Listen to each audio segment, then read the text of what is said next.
TGSRTC రాష్ట్ర వ్యాప్త సమ్మెలో భాగంగా మెదక్ డిపో జేఏసీ తరఫున సమ్మె ఉధృతం చేయడం జరిగింది.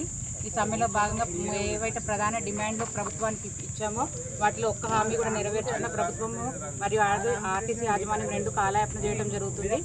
ఒక్కరు కూడా మరి మా సమస్యను పరిష్కరించే దిశగా ఆలోచన కూడా చేసే ప్రయత్నం చేయటం లేదు. మెయిన్ ఎన్నికల హామీలో ఇచ్చిన ముందు ఏదైతే మాట ఉందో దాన్ని సీఎం గారు కూడా నెరవేర్చలేకపోయారు.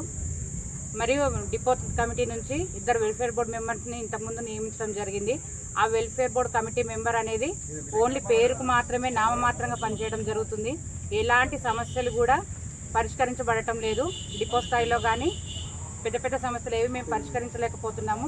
ఏదో నామకేవాస్ అన్నట్టు ఉంటుంది. కాబట్టి ఫస్ట్ మేము ఎంప్లాయీస్ కాబట్టి ఈ వెల్ఫేర్ బోర్డు కమిటీ కూడా ఎందుకు పనికి రాకుండా అచేతనంగా ఉంది. కాబట్టి మేము ఈ వెల్ఫేర్ బోర్డు కమిటీకి రిజైన్ చేయడం జరుగుతుంది. Soujanya Medak depot welfare board committee member ఈ రోజు నుంచి రిజైన్ చేయడం జరుగుతుంది.